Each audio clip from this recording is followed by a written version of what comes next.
সম্পর্কে থাকা মানুষটাকে কখনোই একা লাগতে দিবেন না।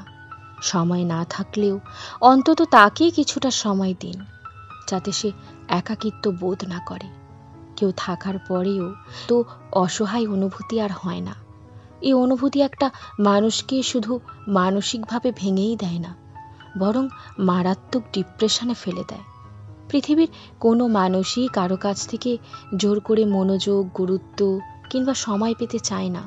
সে চায় কেউ নিজে থেকে তাকে সময় দিক, তার প্রতি একটু মনোযোগী হোক, একটু কেয়ারিং হোক।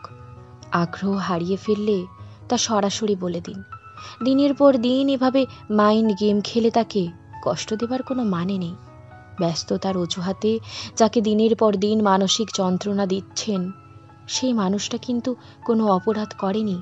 সামান্য সময় চাওয়াটা সম্পর্কে অপরিহার্য বিষয়। সুন্দর একটি সম্পর্ক নষ্ট হয়ে যায় সামান্য ব্যস্ততার কারণে। দিনের পর দিন ব্যস্ততা দেখিয়ে পরস্পরের মধ্যে নীরবতা আর দূরত্ব বেড়ে যায়, পরস্পরকে সম্পর্ক থেকে বিচ্ছিন্ন করে দেয়। এতে করে হয়তো সে খুব সহজে মুক্তির জন্য ব্যস্ততা দেখায়, সে মুক্তি পেয়ে যায়।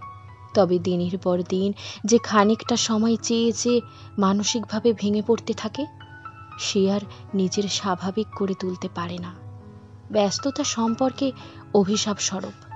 যদি ব্যস্ততাকে উপেক্ষা করে সম্পর্কের মানুষটার সাথে জুড়ে থাকতে পারেন, তবে সম্পর্কে কখনোই তিক্ততা থাকবে না।